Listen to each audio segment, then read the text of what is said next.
I'm sending out links. Sorry, buddy. I can't. What's up, guys? Sorry about that. Yeah, we're back. We're You back. sent one to Shane already? I did. I sent one to Shane. I'm trying to get. There he is. So right in the middle of us making fun of me not being able to use the internets, right? You just ended the live stream. I took my phone off because I wasn't using it, and I was trying to remove it from the stage so I could go in and get a password and show y'all something. And I pushed in stream instead of exit studio, so that was a total screw up. Yeah, we'll get a few people back. We got 6 so far. It'll show up. My bad. But that's funny in a way because you were talking about technically challenged, and I just jumped all over it. And but Gary, I've gone on to Niagara and created an account and entered my password. It's the same password I always use because I'm incapable of otherwise. And then try to go right back in there and it say invalid password. And then I've tried to fix it over and over. I changed the password. I went into the change your password. I added one character, and then it said it either this password's already in use. It just will not let me create an account with Niagara. So that's the only reason why I buy from Alpha Knife Supply and Pops is because I can't create an account with Niagara. Well, that seems like you should be able to call somebody and get that remedied. They did tell me I could just call with my debit card and do it over the phone. I'd probably be better off doing that anyway. I buy almost everything online, but that's one thing that actually I don't as much. I just call them and, I'm like, okay, so Magna cut at this thickness. Well, how about at that thickness? Okay. Well, how much if I get 4 sheets? Oh, but how much if I get 2? And so right. There's a lot of off sheet pricing that I got you. Needs to be. So I'm just buying typically 1.5 inch wide 3-foot bars, 1/8 or 3/16 or. Yeah, I don't know that you'll necessarily do better there than you would. Another one is SB Specialty Metals. Sometimes has a lot. Admiral, do you like using 3V? I have used it. I don't mind it, but Admiral has a really good price on 3V. Did it? Do you like? I'm thinking. Do you like Park Rivers 3V? I've got some that I'd be willing to send off to HRC test if somebody want to. Until Magnamax becomes commercially available, I think I'm going to stick with S90V as my premium stainless for now. That's a good choice. I haven't found anything I like better as far as performance than S90V. Yeah, that's a good choice. Yeah. And they have a lot of stock of US S90V made. Yeah. So it's actually a little bit cheaper than MagnaCut. Who does? Niagara. Okay. Yeah, because I think Alpha's steel selection is horrible right now. Yeah, Pops is not great. I just looked at Alpha yesterday or Sunday, and they're damn near out of everything. Yeah. I will say this, price-wise, they offer free shipping, but the bar's $10 more. It all washes out. But I do enjoy the finish that I get from Alpha. When I order knife steel from Alpha, it's almost at a polish. It's double disc ground. And when I get it from Pops, it's just it's bumpy. It's just a mill pattern. It's probably Blanchard ground, not double disc. But yeah, you may be right. Yeah, I think that is right, Blanchard ground. But so the quality. Taking it out of the box, the quality seems better. I have to do less surface prep on it, so I like it more. But they sell it a lot of times in weird lengths. Like I can never get, I don't know. It seems like I'm always going to have 4 inches left over, and that just drives me nuts. The sheets that Niagara rolls are typically 36 by 24. But they've been coming closer to 25 or 26 lately. Yeah. Does that mess you up? But my laser I can only fit 24 inches wide in it. Right. So I end up having to pull the laser apart and then just have the laser gun. It's literally a laser gun. Yeah. And cut it with the laser like freehand. Right. Which you got to really watch your feet with that. Right. And like. So what do you do with that still, Gary? I just cut. What I actually do is I don't cut off just enough to fit in the machine, but I cut off enough to do a row of knives. Okay, that makes sense. So that's not wasted. Yeah. Right. Yeah, like I get every last inch. The one guy that does my scale was telling me about this software called Pro Nest. Nesting is when you take the shapes and you put them on the sheet. Yeah. Yep. And it's like a puzzle. Yeah. You know, like how many can you fit on the sheet? And everybody does, oh, I got this $10,000 pro nesting software, and I can do more in like 5 minutes. Yeah. I got a free one for you, Gary. Oh, it's I got a free one too. I just put it on the thing. Cat. Well, this was not CAD, but you can export to things. It's called Cut List Optimizer. It's used for woodworking. Mm. And you put in everything, even up to the kerf thickness of whatever your laser or your blade's going to be. And it'll do the complete layout on an entire sheet of whatever you have and tell you what your wasted space is, and how to actually nest it so you get the most usage out of it. And then you can export that. That's what this Pro Nest is. And all these other ones, and they're super expensive, but they're not good. Right. Here, let me pull it up. Hey, What's Gary, it I called? wasn't asking about your scrap because I wanted it for free. I was going to give you an opportunity just to sell what you're not using. All right. So here's I'm going to share my screen. Here's one that we did a while back with like Shane's. So if you can see it on the left side, you put in what your pieces are going to be, length and size. You don't have to worry about thickness because it doesn't matter. And then you put in your sheet goods here. So like 24 by 36, and then it'll lay out exactly where you're at and leave gaps for your curves. And then over here, it'll tell you all the way break down to what you're using, square footage, wasted space, used areas, total number of cuts, like everything. And then I think it costs if you wanted to save and export, but you can do this part for free. What's it called? It's called Cut List Optimizer. But Have like, you ever thought about doing something with that sheet, Gary? Like just the sheet after everything's cut out of it? Like I think it would be cool to lay it on a piece of wood, frame it, and pour epoxy into it and finish it and polish it. I think that'd be a cool shop decoration. It is. I got so many of them now that they're. Yeah. And I really have been able to. So this is only giving you rectangles. no, so you can do your stock. You mean your stock sheets? Well, no, like in terms of the thing you're cutting. Once I was just doing it for blanks for him. So then once I think if you do the paid version, you can actually do other shapes, but this is more for like, if you're just cutting out blanks. The software itself, the Xcut software has a feature in it, and there's other ones, and there's paid ones, but they're not good. It's something computers just aren't that good at. Yeah. I don't know why. Like for all that they can do. I was messing around with getting back to the original topic. I was messing around with AI. I have paid AI. I have Gemini because I use Google other stuff, and so I got the paid version. I told it to take the Bark River logo where it says, since I forget what it is, 1992 or whatever it was. And I said, make it from then till 2025.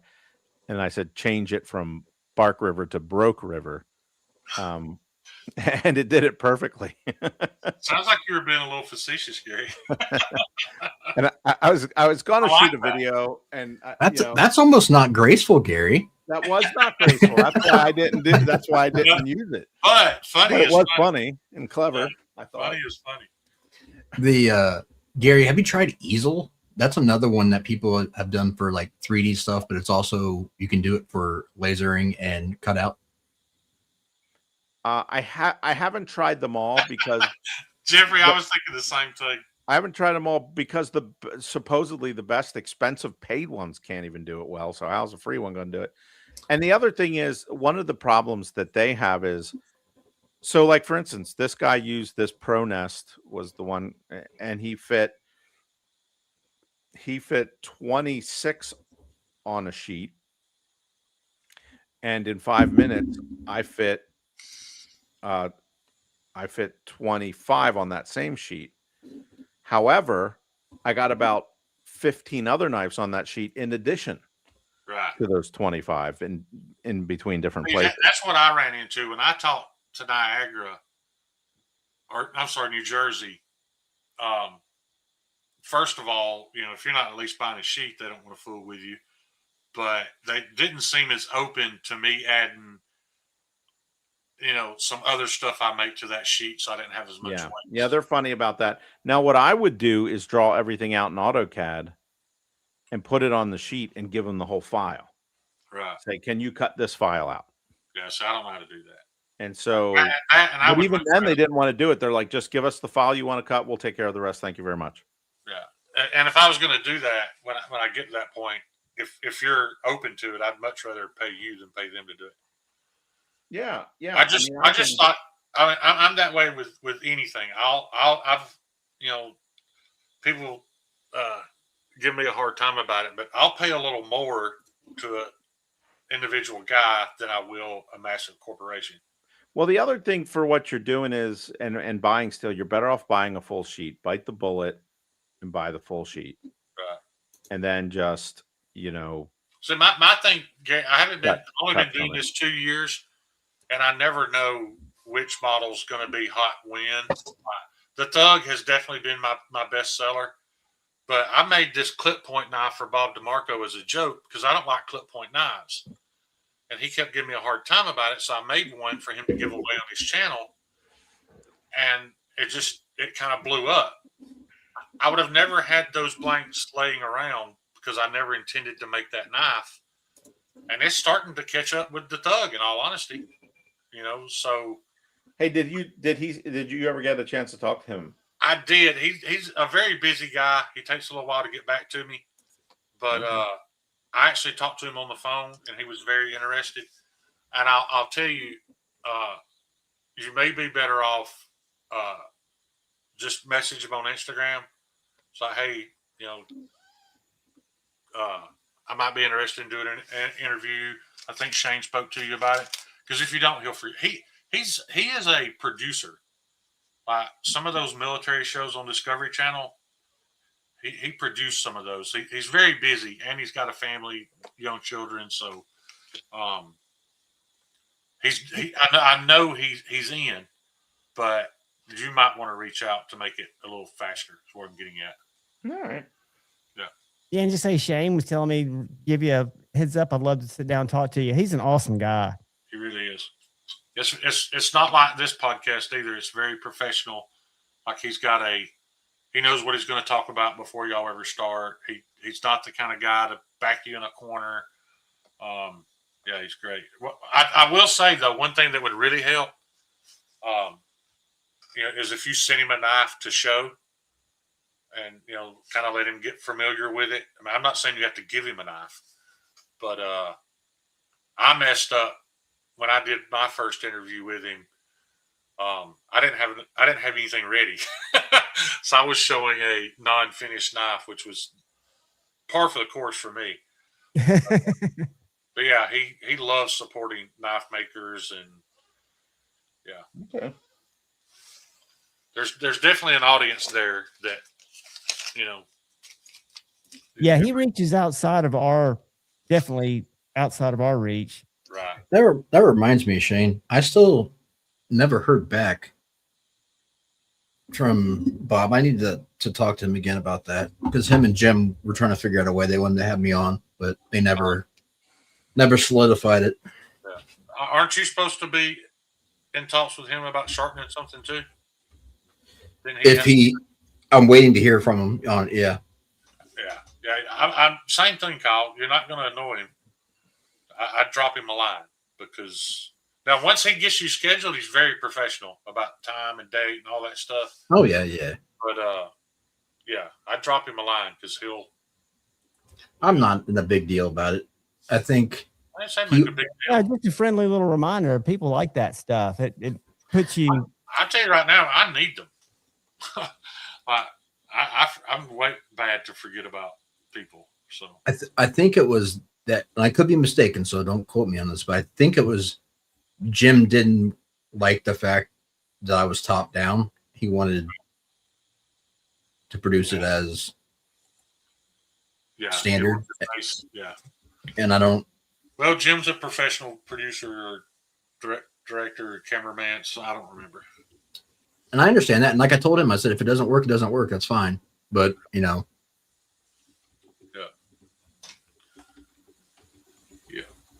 But I mean, for you, are you even interested in growing your business at this point, Kyle? I don't know that I am. Yeah, I think it'd be great for Gary because I know it seems like you're trying to go to a next level, right, Gary? Yes. Yeah, I think that'd be an awesome idea. And have you ever heard of Meat in the Mayhem? I can get you in touch with him too. He does a podcast that gets several thousand. He doesn't do a video; it's audio only, and he gets several thousand viewers and listeners. And he's very, very pro-American made. So I'll reach out to Justin at Meet the Mayhem too. That could help. I sent Bob DeMarco a message. Now it's official. Yeah, I made Justin a knife in 3V.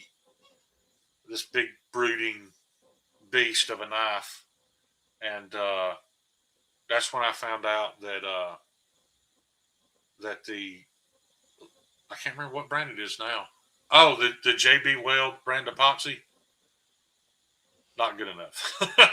But he did say, he's like, man, I was literally batoning on it. I was beating it hard, and I hit the handle, and the handle popped off. So Wasn't that also Valley Composites too, though?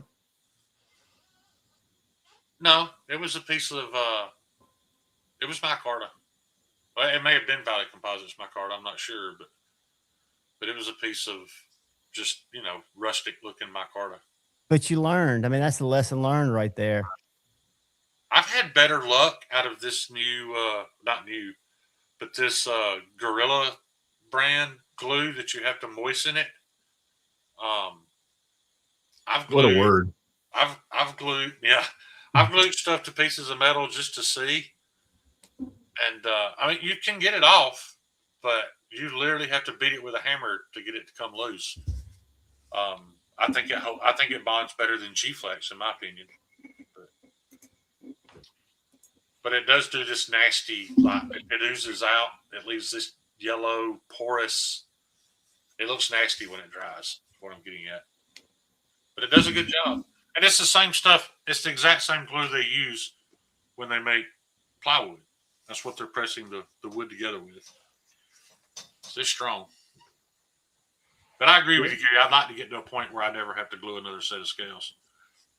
Yeah, it's just, and if I am going to glue them and I'm not going to bolt them, like you can make an argument for bolting them and gluing them. I am. That's exactly what I'm going to do. But you can also glue them and then flare tubes. I don't know if you ever did that. I tried to flare tube a 22 LR shell today. That's not rigid enough. It was not successful. It just marred it and tore it. Yeah, it was. Let me see if I wanted to show that. Guys on my live stream saw it, but there weren't that many community people there. Let me go grab it and show it. Pants check. I have on pants. You tell I got an Amazon package today. Gary, why is it that no matter what, I'd much rather be stabbed by a knife, cut by a knife, but getting grinder burn is the worst pain. Abrasive burns are way worse than any cut. Yeah, look, they can tear you up. I wear gloves a lot. Every once in a while, I'll get a knuckle. or something. I got the tip of my thumb and it's driving me crazy. Yeah. Yeah. I got all these Magnamax. Here. Right back. I need to start using a push stick more. Oh yeah, you definitely need a push stick. I come back, everybody's gone. I'm still here. There you are, buddy. There's your voice.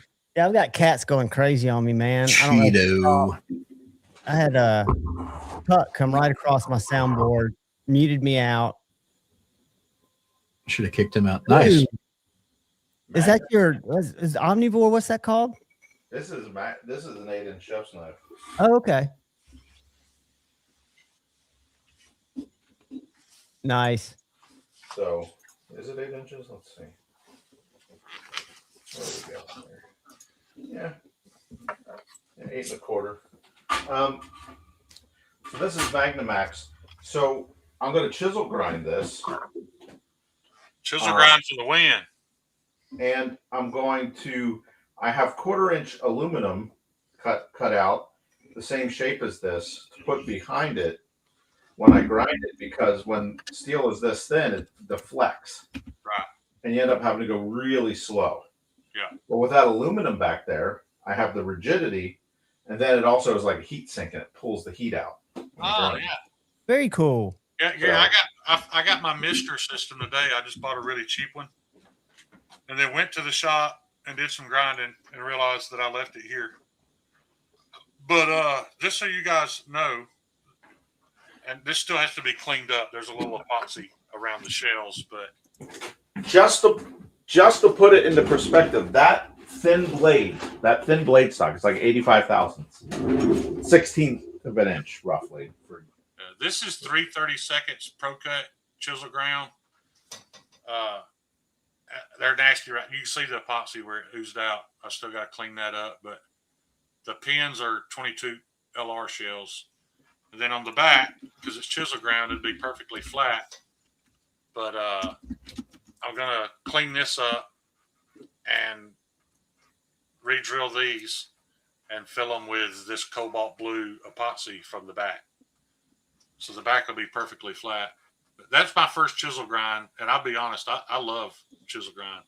But I've gotten spoiled to doing all my handle work pre-sharpening, and I kind of forgot that when you do a complete zero chisel grind, it already is sharp. So I've nearly cut myself several times. But this was my idea for an entry level. Like if somebody wants something for me on a budget, I'm doing these for $100. They've sold pretty well so far. And then I thought about doing them at S90, which I think would be even cooler. But then, we're out of that $100 price range if I do it in S90. Is my point. What's the? Oh, it's Pro Cut. Yeah, this is Pro Cut. Do they still have Pro Cut in stock? I haven't looked in the past few days, but I bought some a week or so ago.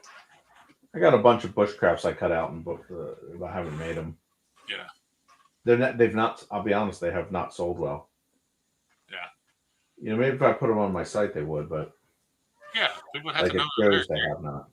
Probably help a little bit. Well, that and you telling people Pro Cut's the skinniest kid at Fat Camp don't help any. It is the skinniest kid at Fat Camp. But have you tried it at a higher HRC? Yeah. Oh, I thought you said you just ran it at 62. I did run it at 62, but I did run it higher too. I mean, it's going to be marginally better. Right. I mean, compared to even MagnaCut. Yeah. It's quite a few steps downward. Oh, yeah. I completely agree there. I wish I could do these. I mean, I could probably do them in Nitro V at the same price. It's probably similar. Yeah. But I mean, you could fit 160 of those on a sheet, I don't know if I'll ever sell 160 of them. But thinking about it, what is that? $16,000 in sales? Yeah. Yeah.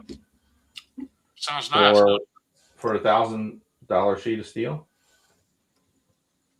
Yeah, that don't sound bad. It's not a super big risk, you know.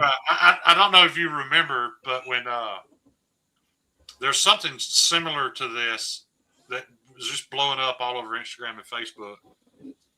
It's just a guy sticking it in his fifth pocket, his watch pocket. You know, I had people message me like, "Hey, can you make that?" And I'm like, "Not for freaking $24.95. I can't." And they're like, "Well, I know, I understand that's garbage, but You know what you should do with that design is make a friction folder. I'm going to make a folder, and it's really weird. That's why I was so intrigued when you brought it up. I'm looking, and I don't care if it's a Chinese. I don't care what it is, but I'm thinking about getting a crossbar style lock knife. But I want something that I can shape the handle as close to my thug as possible and make my own blade. Do it all by hand. I know there's no money in that, but I want to make my first thug folder, and I don't have an issue. Actually, I may just buy a Hogue Deca because the Hogue Deca is pretty close. So I may take a Deca and make a folding thug out of it because I'm in talks with a U.S. maker about him possibly doing a run of thugs. And so far, everything he makes sells out. So I just feel like I want to know I made one first. Does that make any sense?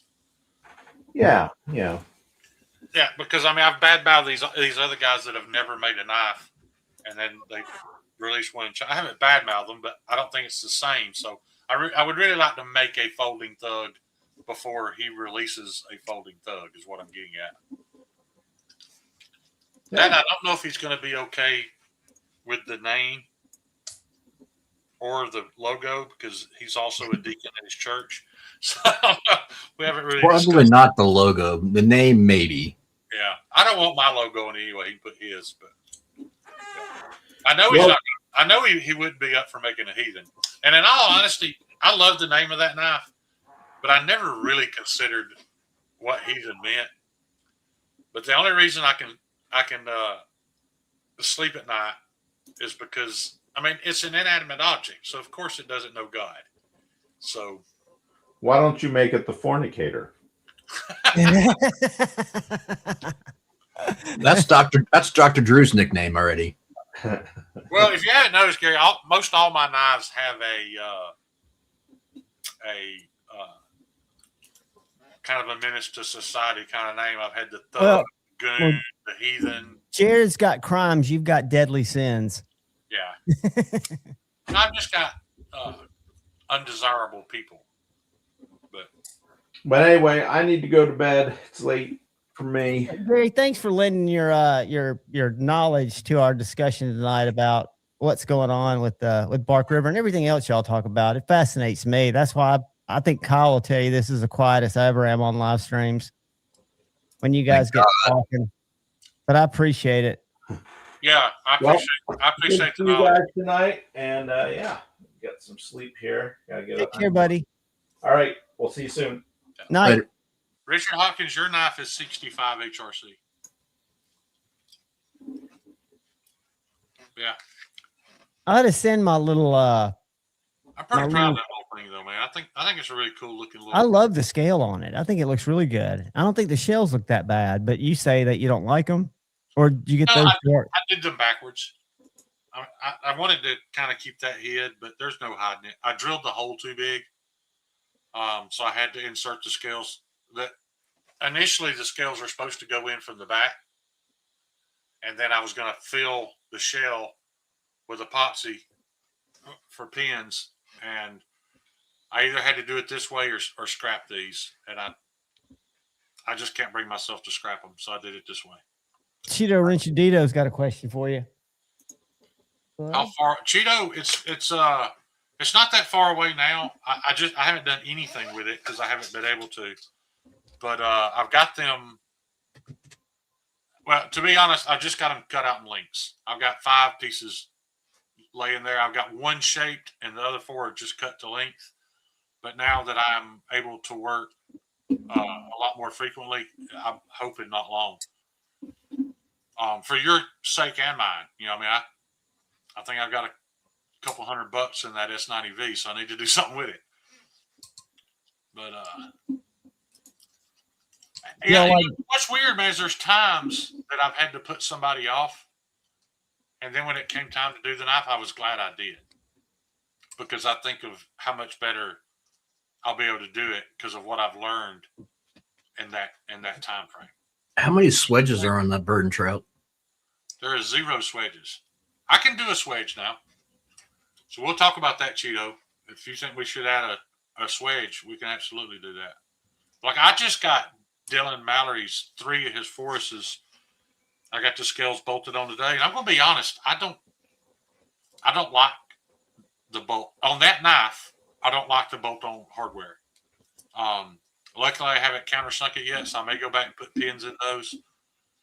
But now I can do bolt-on hardware if you'd rather, Cheeto. I honestly, at that bird and trout, I think some desert ironwood and some brass pins would be excellent. But we'll discuss that when we get there. Yeah, on that kind of knife, I think it would be classier. Yeah. I really like wood. I'll admit some of the stuff I've done in wood in the past, I may have been using the wrong wood, but I've showed that ugly ass thing that I made here in my bedroom a few years ago. I don't know where it's at right now, but that desert ironwood with some, $5 epoxy from the auto parts store has held up beautifully. So, second language, Cheeto. What? Yeah. I don't know how Andrew and David do this, but this Osage orange wood, is really a good material. It is. It's very tough. Have you watched that YouTube video? I don't know why it's been going around lately about this wood in China that's illegal to grow here, and it's like stronger than aluminum, and it burns hotter than coal. Like, there's legit. It's Thank you, Derek. It's like a super wood, but lumber companies here convinced Congress to make it illegal. You can't even buy a plant here. But like, you see all those Japanese Kubotas and stuff, it's been around for thousands of years out in the weather. That's what they make, all that out of one particular type of wood. But what's really cool about it is the fact that it burns more BTUs than coal and burns cleaner. And you know what else I noticed? Everything, but we can't have it here because lobbyists. Because what are the odds is propaganda, though? It doesn't. What are the odds it's propaganda, though? Propaganda. I get that, but propaganda towards what? What do they have to gain by telling us that it's out there and we can't have it? I think the reason that the U.S. didn't want to use it is they want the shit to rot, so they have to replace it. And I saw a video on that same wood and the ancient ways that they joined it. They didn't use any fasteners. They are doing everything that way now. I just had a conversation with an engine builder the other day, and we were talking about that. They've done 2 things to your automobile that you don't know, and it's the reason why you will never get 300,000-400,000 miles on anything again. All these Chevrolets and Dodges that are wearing out the lifters, and the lifter chews the lobe off the cam, it's because they cut back the heat treat. Just like that. Pre-engineered obsolescence. If we heat treated at this HRC, it'll last about 100,000 miles and be wore the F out. And that's what they're doing now. The only company I know that's not doing that, because I know the engineer that controls the heat treat at Honda is Honda. You remember that Ontario folding knife I sent you to sharpen, Kyle, my buddy Herman? Yep. That's what he does. And he's talked about it too. They've literally bought Chevrolet and Dodge lifters to find out why they're wearing out, because they want to make sure that theirs don't do that. And it's the heat treat. They're heat treating them poorly so that they don't last. And also, they've taken all the zinc out of motor oil. You check the motor oil's not as good as it used to be. You check the lifters on that Accord? Oh, I ain't got to worry about that. I mean, every time I pull up to his house, he's like, man, that sumbitch will run forever. It's like, if you don't break a timing belt, it'll run forever. Yep. But so they pulled all the zinc out of the oil. There's companies now selling a zinc additive to add it back to your oil because that's why. But I don't know how much good it's going to do because they're engineering those engines to wear out. Yeah, it's planned obsolescence, dude. That's what I mean. That's how capitalism. They could make shit that would last almost forever, if they wanted to. It's just like boat motors. Like you think about boat engines. Boat engines just do not last. If they milled those things out of titanium instead of all those parts being just poured super porous grainy aluminum, boat motors would last forever. But they don't because there's no money to be made in that. That's right. When I was big into off-roading, I started out in dune buggies. So we were just taking dragging people's Volkswagens out of the woods behind their house to get the parts to build these things. And there was a company out there that made what was called a super case. It was a titanium CNC milled Volkswagen block. And it was like $380 back in the day. They're well over $1,000 now. But as long as a Volkswagen would last with that thing, you can make them turn 10, 11,000 RPMs. They would hold together, and they just never wore out. But nobody's interested in producing something that's going to last. One of the best engines of the 90s, and you'll remember this, that didn't get talked about enough was the 92, 93, 94, I think. I know it was 94. I think it was started in 92. The Corvette ZR1 all aluminum block. Yeah. That thing was an absolute monster. Yeah. And they discontinued it because they realized how good it was and how well it was performing. And they thought that they weren't charging enough and they couldn't charge enough for that. Yeah. Because of how long it would last, Kyle? That and the performance out of it.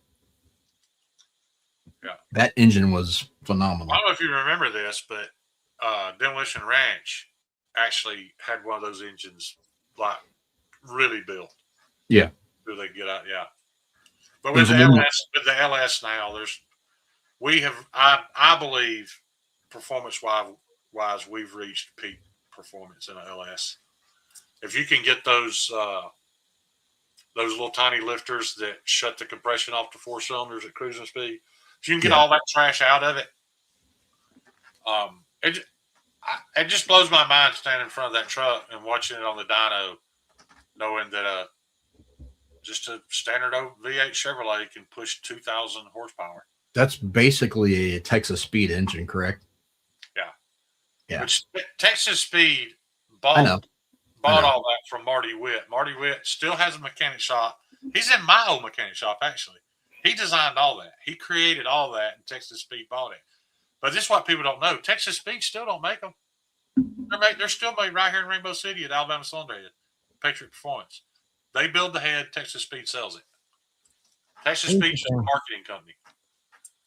Like when Zach gets ready to bolt a set of Texas Speed heads onto a $50,000 engine, he drives 2 miles down Rainbow Drive and picks them up. There's boxes of them at the shop right now. That's wild. So they didn't have to change their manufacturing. I mean, they all stayed in the same place. It's all in the same place. The word Texas, that's just where the guys that bought the name do business. They're not made in Texas. They're made right here. So is it true that like Tesla S's 0 to 60 are as fast as anything? And why are they so fast? I've heard they're close, but they're not as fast as anything.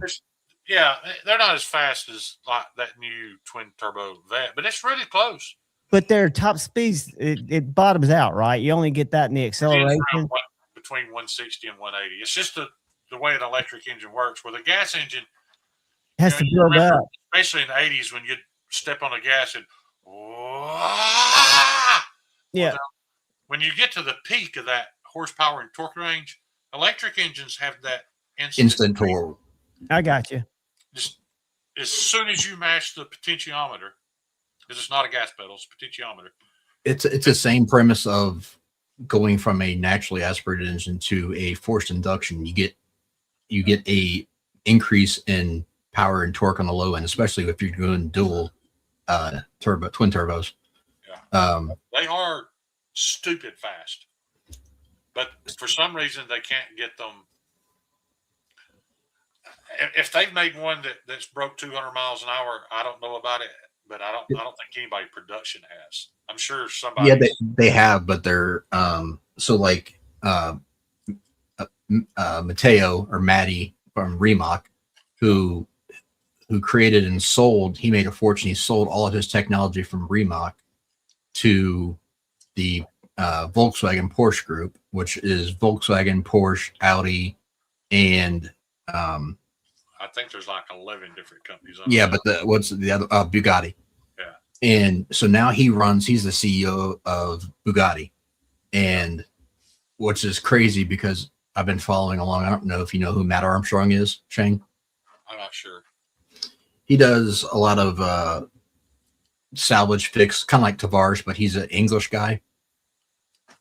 He actually is the first person. They just took apart a Bugatti Veyron Supersport, and like it said that Bugatti wouldn't help them. They said it couldn't be done. It had to be done on this $1 million machine in their factory. They couldn't take apart the monocoque is bolted to the rear end where the engine is with titanium bolts and all this other stuff, and they were able to separate it and pull it apart and get it back together. And they actually used 2 trash can dolly wheels to hold the front end and separate it. It was absolutely hilarious. And so now what's cool about all that technology though is they took the Chevy Colorado frame and they've made this new military truck out of it, and it's really cool because it's hybrid. And at first I thought, man, who needs all that technology on the battlefield? It's just more to go wrong. But what's great about it is the reason they're getting all this performance out of hybrids is because you can get that launch of the electric motor. Mm-hmm. And then when it runs out of top speed, the gasoline engine will propel you further. But what's cool about it on the military truck is all they have to do is hit a switch, and it switches to all electric, so they can literally creep up on you. And you not even hear it.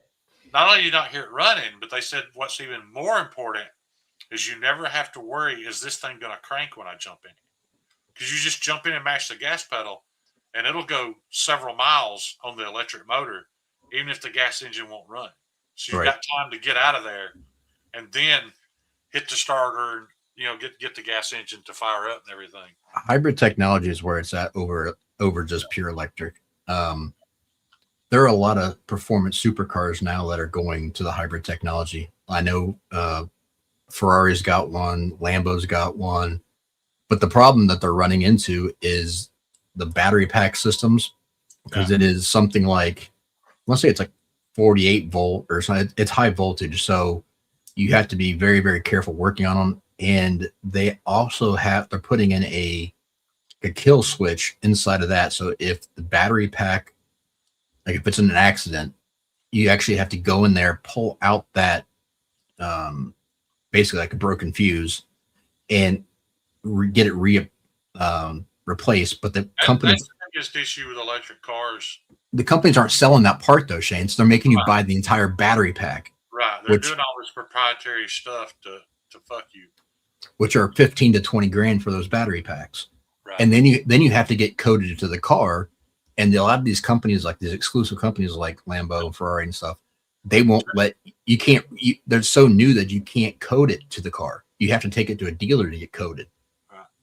Did you ever, one of the guys in the shop, the guy that gave me this t-shirt actually, Brian, he's a tattoo artist, a very successful tattoo artist, a very, very successful tattoo artist. I didn't even know it. We left the other day and he was in his Dodge, brand new Dodge, lifted, big bud tires. When we took off from the red light, we both nailed it. And mine's just a 320 horsepower LS. I was mind blown how bad he outran me in this Dodge. And then the next day I was talking to him about it. It's a V6. Yeah. A 640 horsepower V6 in a full size 4-door lifted Dodge. And he literally spanked me. Like, really? Hybrid technology. Well, it's like the new. But Cheeto's right. That Nissan Maxima 3.0 engine, Only problem with that engine, Cheeto, nobody in the South will change a fucking timing belt. They just refuse to do the maintenance on a timing belt, and we've replaced dozens of those engines in my shop because they broke a timing belt, warped all the valves, ruined the engine, and I refuse to put in U&M without putting a new timing belt on it for it. I don't know That wasn't why. a great engine. I don't know why Cheeto still thinks I have a Maxima. I've never owned a Nissan, Yeah. but I think ahead of better than that Maxima engine in that time frame was the 90s, the 3.8 that came out of a lot of the GMs. Yeah, the 3.8. Yeah, it was. Yeah, it was a That slightly better engine. It wasn't as peppy. It was. It Peppy could be. for what it was. It could be. Well, yeah, Depends you how put it was a turbo set on up. it. You put a turbo on it, and it was the You got fastest G. car Yeah, ever you got a G in with that engine in it. Yeah, but the Maxima just had a little better throttle response. But if I had to buy one, and if I was going to buy a car, and I had to make it last as long as I could possibly make it last, it'd be a brand new '98 Buick LeSabre with a 3.8 liter in it. They just didn't wear out, man. The cars wore out and got boring and ugly, and people scrapped them. But those engines that's probably the best thing GM's ever made. I'd buy an Accord. Derek Mazda. Yeah. They did the rotaries and the RX-7s. And supposedly they're talking about potentially coming out with bringing it back to RX, making an RX-9 and doing a twin turbo rotary. I'll say this, Yoda. Anytime a new technology comes out, avoid it for 3 or 4 years. But if you have to buy it, you buy it from Toyota. Yeah. Honda may catch up, but out of the gate, with all new technology, like Toyota was doing variable valve timing way before anybody else was, and all their shit was tearing up, and Toyota still wasn't. Like, yeah, Toyota's have just got really, really good engineers, man. They make good shit. I'm old enough to know when Toyotas and Hondas first came over here. Yeah. Derek, it wasn't necessarily a better motor. It was easy to work on, and you could do a lot of stuff to tune them. And they were a little more simplistic than a lot of the other stuff at the time. But yeah, you can get crazy power out of those rotary motors. Wankel.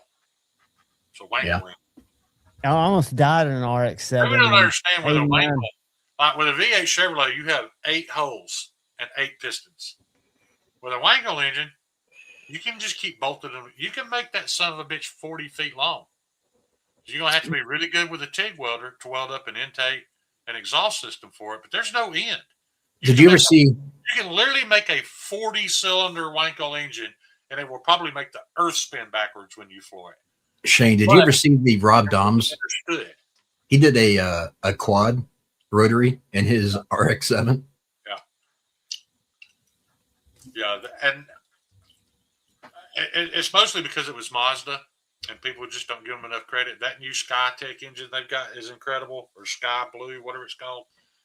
But you think about it, you're talking about an internal combustion engine with no connecting rods, no cylinder head. It was the perfect engine, and it just didn't catch on. Yep. You had to replace those. They were like reeds, they were kind of the same thing as piston rings in a V8, and they would wear down and they'd start to smoke a little bit. Blah blah blah. But if you did the maintenance, the Wankel engine is probably the best thing ever made. Well, what was that in? The Wankel? I've never heard of that. Right, so Yeah, it's the rotary they did. Oh, the rotary. Okay, yeah. the rotary engine. You ever see how that thing works? It's just an egg-shaped cylinder inside of a round hole. So when that egg shape passes the intake valve, because of the way it's shaped, it sucks in air. Yeah, it's bizarre looking. Yeah, the injector sprays fuel in there, and then the spark plug fires it. And when it comes out, and the backside of that load pushes the exhaust out of a separate hole. It's literally probably 1/10 of the parts of most. And doing forced air in those is incredible. They love it. Plus they sound they sound phenomenal too. Yeah. You'll love this. At the car show this past weekend, we had a kid pull up in a '77 Corolla that can't believe I'm saying this. That was beautiful. This car was absolutely perfect, like it had been framed off, and it had a 6-liter LS under the hood, a T56 transmission, an 8.8-inch rear end, and a roll cage, pushing about 580 horsepower. So, and he said it will push 8, but he's got it detuned to 580 to make it more dependable. And it was by far the most popular car at the car show. Like, I love those rally cars. People were walking past, you name it, vets, fucking Hellcats, everything to go look at that 77 Corolla.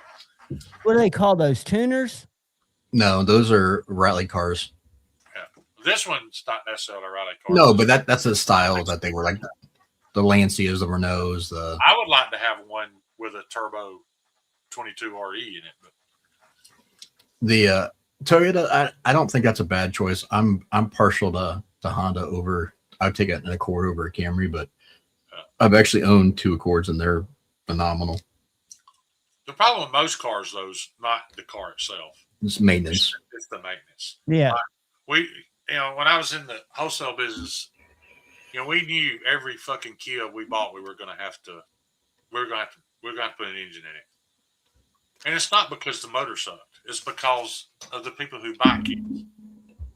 Nobody chooses to buy a Kia. They have to go buy a Kia because they have subprime loans companies that will sell them to you. Well, the average person paying 28% interest they're paying that interest because they're irresponsible.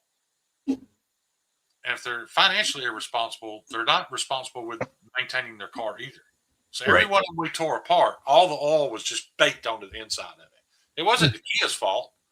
It was the fact that they were selling them to low-income people with poor credit, and they didn't take care of the damn thing. Didn't do any maintenance. No.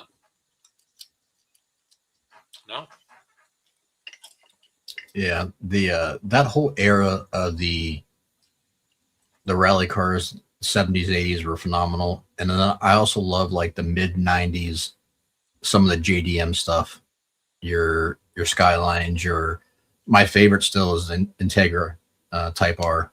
I had 2 Integra Type Rs in my lifetime. I had one on the showroom that I was there for a couple months, and it was a 99. I got them used, and that dual overhead cam motor at and over 100,000 miles did develop a little bit of. It had a little bit of smoke, but we had one on the showroom floor, that bright yellow one. Yeah. 99 Type R, and I used to just take it out once a week and just crank on it. It was fun. I think set that for months and never sold. I never understood it. I do love automotive talk, but it's just all going to shit. Unless you can, afford the best stuff out there. The fact that, Chevrolet, Ford, Dodge, I don't know that any Japanese companies are doing it, but the fact that they're engineering those engine parts to wear out, it wouldn't even bother me that bad if I knew they were going to wear out. It's the fact that they wear out and chew everything else up. That's what pisses me off. I mean, the parts aren't replaceable. They're hard to get. Dude, for 2 solid years, you couldn't buy a Dodge lifter in the state of Alabama because we owned all of them. We literally prepaid. We had a deal with the dealers. They'd be like, hey, we've ordered 180 Dodge 3.6 lifters. We would pay for them that day. And as soon as they come in, we just hoarded them. Because you had that much demand for them? No, because they were a car wholesale dealer. Every one you got had wore out lifters in it.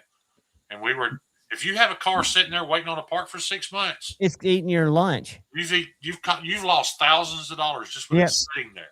Yep. It was the same way with LS head gaskets. And the only reason you had to have the head gaskets because the lifters wore out. People couldn't buy head gaskets. Nobody knew that we were the culprit. Like, people online, on Facebook, just raising hell because they couldn't buy these parts. But it's because M&J Automotive had a fucking warehouse full of them so that they could fix the cars they bought. Keep their stuff on the road. Yeah, keep cars turned over. Awesome. We would buy those cars, with a hard skip, knowing what it was. The cam and lifters are shot. But we had hundreds of them on a shelf somewhere, and our mechanics could repair them in a day. But we've got the car $10,000 under what it's worth because it don't run right. We spent $1,500 on it and then turned around and sold it Right. full value.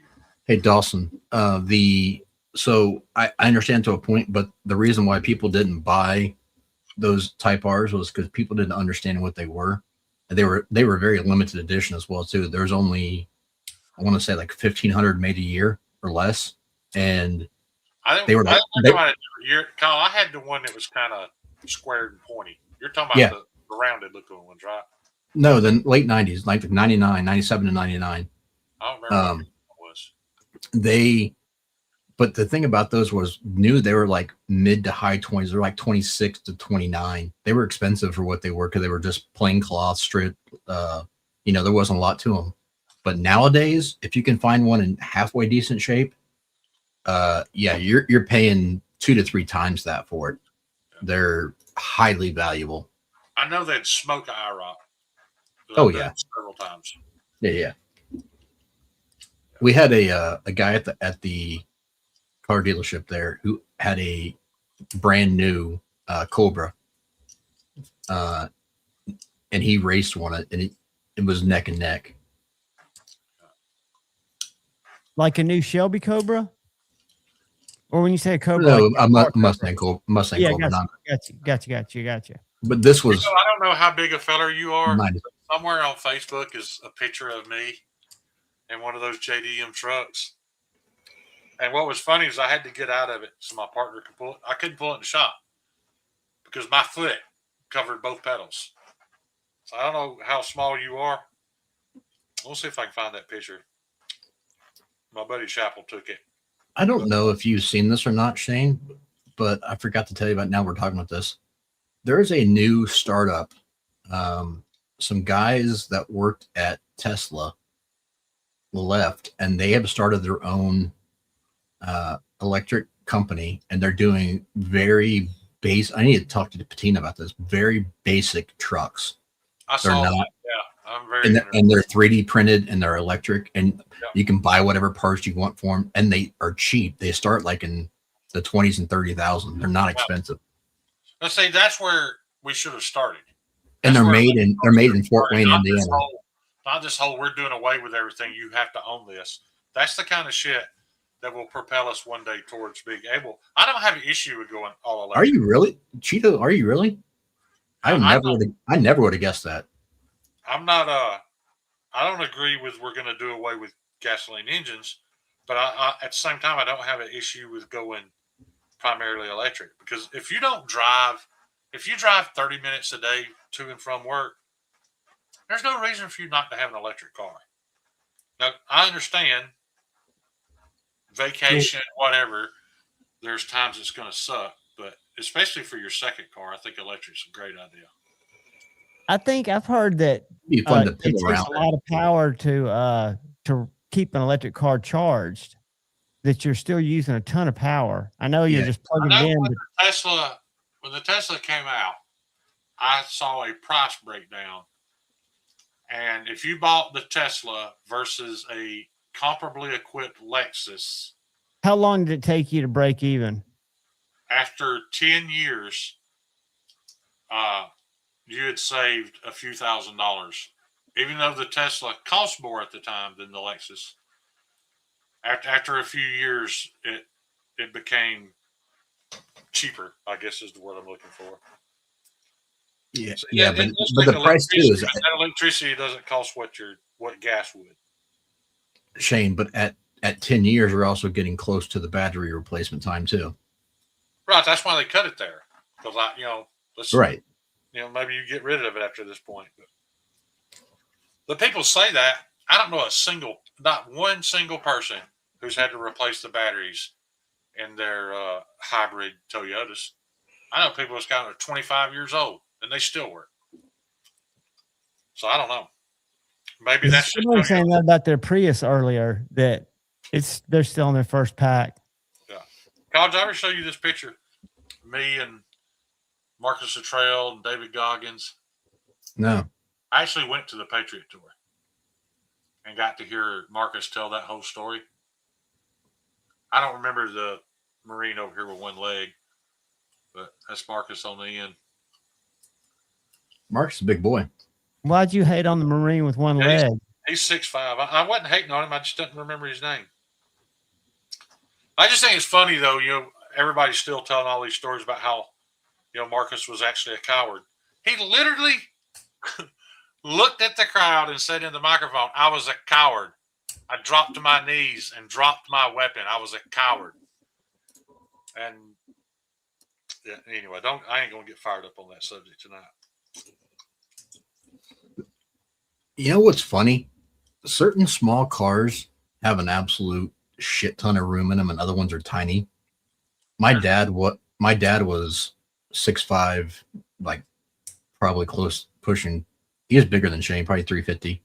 That's 380 in that picture. That's my brother when he won the Battle of Rome. Dude, you were fucking huge. That looks like two of you. I know it. He got offered a UFC contract, but wasn't willing to quit his job. He worked for Pirelli Tire at the time. But at the time, my stepmom had one of those. It was like early 2004 or so. Volkswagen Bug turbos with a 2.0 turbo in it, and he would fit in that thing and have tons of room still. Those things were huge. How they lay it out. That thing was huge inside. I'm talking about quick. I can't fit in a Toyota 4Runner. There's not enough room between the seat and the roof. I've heard the Bronco's tiny. Y'all see a picture of me naked? No. Can you pick out the cancerous kidney? You see it? I see one of them ain't like the other one. Yeah. That one. You know what that kidney looks like? Nothing now. It looks like a shrimp. Meatwad. Meatwad. It does look like a meatwad kidney. It does. It looks just like meatwad, all bowed up. She does. Yeah. Another one that was surprisingly big, Shane. My buddy Rob is like your size, and 6'3", high twos, and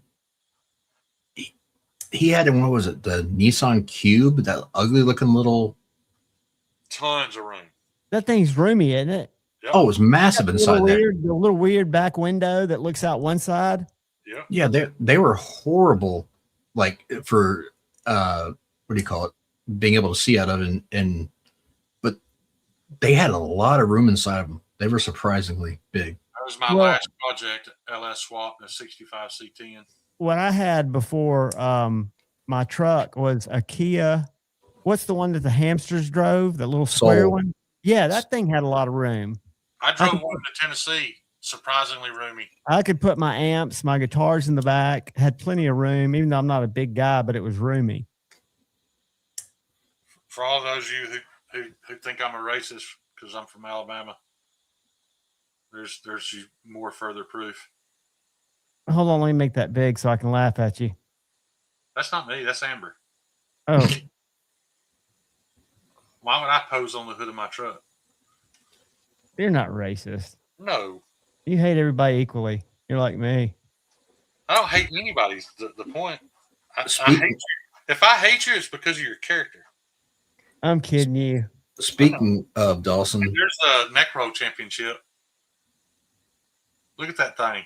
Look at that neck roll. Look at that sausage hanging off the back of my head. We doing show and tell on your phone now? Yeah, I'm just scrolling through my phone, reminiscing. I'm trying to find me in that JDM truck. Dawson, that reminds me of one of my favorite cars of all time was, and it got so much hate, was the Z3 M Coupe. They call it the clown shoe. That thing was badass. And then they made parts for it. There was a guy locally that had one in the car clubs, and dude, he had his completely tricked out, and that thing was faster than shit. Dude, you're huge. What's that? Can you tell who that is? Not from your picture, no. We'll turn it. Junior Dos Santos. Oh, okay. Well, it's hard to see on your phone like that. I'm sure. I'll make him big. Show it again, Shane. What was the angle? Me and Junior Dos Santos at the UFC Fan Expo. Yeah, trying to figure out how to hold the phone. It kind of looked like Tito Ortiz from the angle you had it at. I was about 385 in that picture. But Yeah, Tito's not that big. This is a goofy. Look at this, Cole. That's Amber shooting my 44 Magnum. Look at that stance. Yeah, that's gonna end up bad. Yeah, she survived it. Surprised she didn't get a. I've seen so many pictures of people getting those things blow back on their head, holding them like She that. had the recoil. I kept trying to tell her how to do it right. Dude, she looks 12. So Swear to God, y'all, she was 22. No comment. No comment. She was 22 in the picture. I No don't have comment. the JDM picture anymore for some reason. Bugsy, I saw your comment earlier. That would be sick to have your bike in Vanta Black.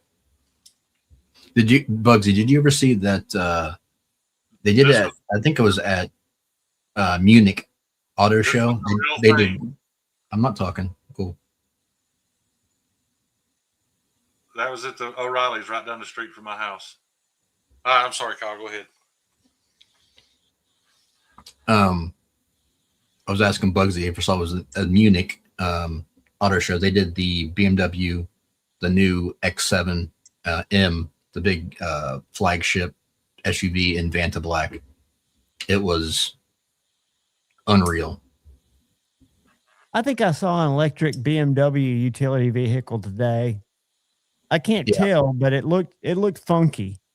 They make them. More proof I'm racist is when I met Phil Robertson. Yes, very much so, Dawson. When it comes back, there ain't another one to pull on. Absolutely. Dawson, you ever watch Alex Zedra do those range fails, and they have it where like some of those have gone way past parallel, and the second round's gone off. It's like, oh my God, how did you not just canoe yourself? Yeah, that was the sweetest chick I've ever known. Still my favorite female on the planet. What's the story? Morning Glory. She's right in there asleep. Oh, okay. So it's that was actually a warm fuzzy. Yeah. That's your baby. Yeah. That's my girl. Holy shit. I mean, if I was capable of being in a relationship. No, I've sworn that off. I'm done with relationships. Yeah, she deserved way better than me. I think I might have found a new favorite, Shane. What's that? But I always forget the name. I get find it and I'll send it to you. Yeah, Derek, I did. I'll tell you too, man. He walked into this like Coliseum we were at, and as soon as he opened his mouth and spoke, that was the closest I've ever felt. It felt like God opened the clouds and was speaking down to us. I've never felt anything like, and he wasn't preaching, but it felt like you were being spoke to by God, hearing that man come through the speakers. The most powerful speaker I've ever heard. Tim Tebow's up there, but he's not Phil Robertson. What's Tim Tebow doing? Is he still out there speaking? He's saving babies. Motivational speaking a lot too. I got you. Building hospitals in third world countries, and you got to respect him. I mean, I never had anything against Tim Tebow. The best human being to ever not very, very uncorruptible. I hate to say uncorruptible because he'll get a DUI tonight if I say that. Speaking of DUIs, did y'all see Justin Timberlake's video, his body cam footage? Don't care. Oh, dude, it's so good. Oh, he's like, I'm on tour. And the guy's like, what? The cop. He's like, I'm Justin Timberlake. He goes, get out of the car. He tells him the test is hard. He goes, this test is hard. And then Justin Timberlake got mad when the cop said he was a white male. Yeah, that sounds about right.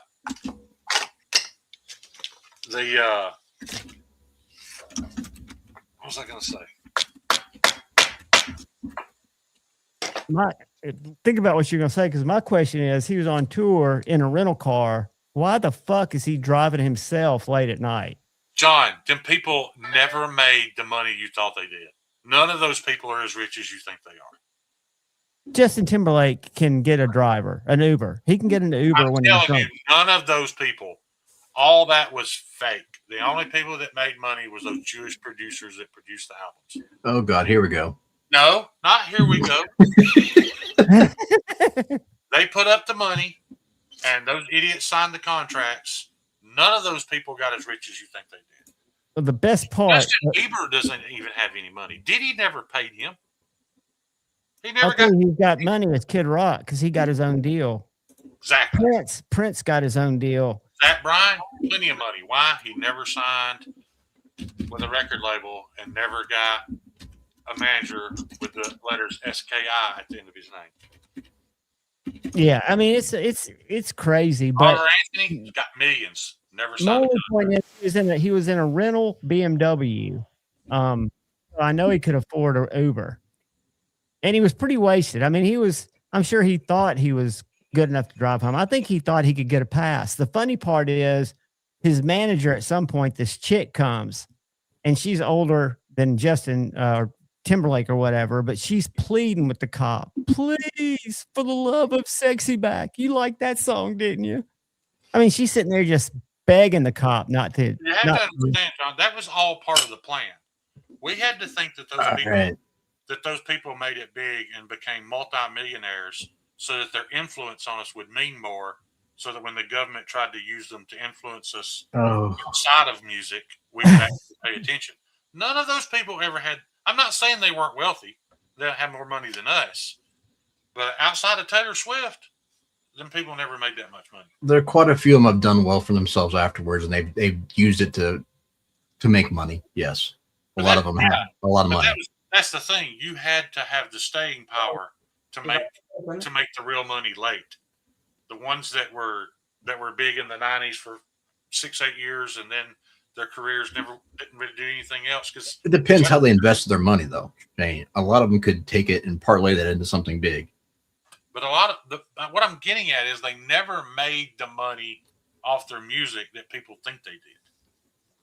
That is all a lie. No, a lot of the revenue comes from touring. Now, and yeah, and I think you got people that are outside of that. Like there are a lot of bands, a lot of smaller people that get screwed out of everything. I think Justin Timberlake sacked back some cash because he's kind of been at the pinnacle. Well, he did acting. He did acting. He did a lot of stuff. What was his last album, John? I don't know. How many did it sell? Let's see. Gentlemen, hey guys, time out. You're in NSYNC, dude. Stop. Time out. What? It's 2 a.m. I'm going to hop off here. I'll find out what his net worth is. You sit tight. I don't give a shit what his net worth is, so you can figure out all you want. I think we're on the same side here. I think we're going to see that Justin Timberlake is fucking loaded. Yeah, he is. And he could have gotten a driver. Not as much money as y'all think it is, especially living in LA. Well, living in LA is tough, but you can afford it. He's only got $250 million. I don't believe it. Well, ChatGPT. Here's the thing, though. He says. That's the thing. thing. All them rappers with them Lamborghinis and them big houses, all that shit was rented because they never made that much. I agree with that. Those were flash in the pans. Justin Timberlake, like Kyle said, has been on some hit movies. I see what you're saying. He's kind of superstar. Not to me. Here's the thing, guys. When you're looking at net worth, that's not liquid funds. That includes all assets. So that doesn't mean necessarily that. Considering how much his library is worth. My might not ever sell. My point is, if you got $250,000 or $250 million, you can get a ride. All right, Kyle. Well, guys, it's been fun. It's late. Shane, I appreciate you hanging. I enjoyed Gary sharing his insight. If you go to ChatGPT, we did this today, but that might put Bugsy's comment on screen. We'll leave it at that. Laugh. That's the damn truth. That's exactly the truth. But the the whole thing about Bark River to me is I kind of agree with Stevie that's doing somebody wrong. And I can understand being panicked and all that, but that's just as shitty as you can go. And I think Yes. it happens more, and maybe I'm jaded, but I think about the turd burglars and people that take advantage of the community. Do you think knife makers, do you think our community is that trusting that maybe even people get into the knife business to take advantage of us? I don't think he got in to take advantage. I think people just get in situations where they do things they wouldn't normally do. I've done Yeah. it. Not in the And- knife business, but I've done it. Yeah. Well, you're trying to right the ship. You're not trying to, you know. Yeah. I don't think they had the intentions of starting out that way though. But you know, and like you was talking about Stevie, you know, disagreeing with Gary. You also have to remember Stevie's a really good dude. He's a spiritual guy, but he'll tell you he's not a Christian, so it's really not his place to be forgiving or to give grace. True. It is Gary's place. Sure. They were both right. Yeah, I'm not saying either one was wrong. I just say I agree with both sides. I didn't think it was a black or white answer. So I'm agreeing with you. Yeah. But guys, do me a favor. Look out for the guy or gal to your left. Look out for the guy or gal to your right. Look out for each other. Go forward with love in your heart. And always, I appreciate y'all hanging with me, with Shane, with Kyle. Don't with sign a Gary. contract with somebody with SKI at the end of their name. No, or they'll have your shit forever. Peace. See ya. Went out because we only had a little bit. But are you high on cigarettes? My favorite song. I love it. You're gonna want to make it. Are you high on cigarettes?